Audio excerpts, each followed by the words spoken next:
शून्य आभाळ पेरले, जीर्ण रूढींचे पहाड फोडूनी विद्रोहाचे सुरुंग पेरले. अशी ती आई, ज्ञान माऊली, समतेची सावली, सावित्री माई. होय, तीच सावित्री. आज सांगतो एक गोष्ट. एक माय लेकीची नाही तर सारे आयुष्य बदलणाऱ्या माणसाची. ज्या काळात बाईनं शाळेचं तोंड पाहणं पाप मानलं जायचं, त्या काळात उभी राहिली एक बाई.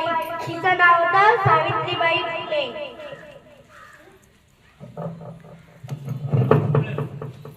अगं सावित्री, तू शिकली हेच लोकांना सांगतोय. बाई नाही शिकली तर बरं कसली शिकणार? तुला लोक शिव्या देतील, तुझ्यावर थुंकतील. थुंकली तर पुसून जाईल, पण शिकणं सोडणार नाही.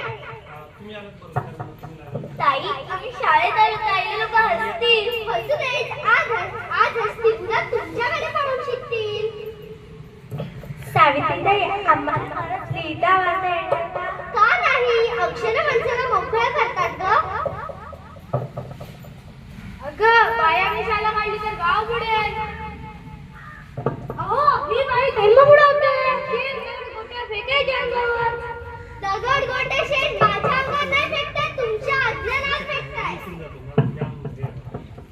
विधवांसाठी घर उघडणारी, अनाथांना माया देणारी हीच ती सावित्रीबाई फुले. सावित्री आंबे आई कष्ट करतो पण कोणी ऐकत नाही. बाईचं जीवन व्यर्थ आहे. म्हणूनच ती म्हणते शिकणं हवं. शिकण्याने आवाजाला ताकद येते. माझं आयुष्य संपलं ग ताई.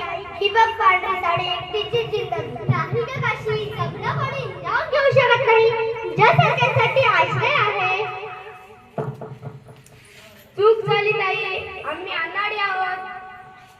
मला खूप त्रास झाला. चूक म्हणजे करणं म्हणजे शिकणंच असतं. हेच माझं स्वप्न होतं. प्रत्येक बाई शिकली की प्रत्येक घर उजेडेल. जिनं अपमान सहन केला पण मार्ग सोडला नाही, ती होती भारताची पहिली स्त्री शिक्षिका, क्रांतीज्योती सावित्रीबाई फुले.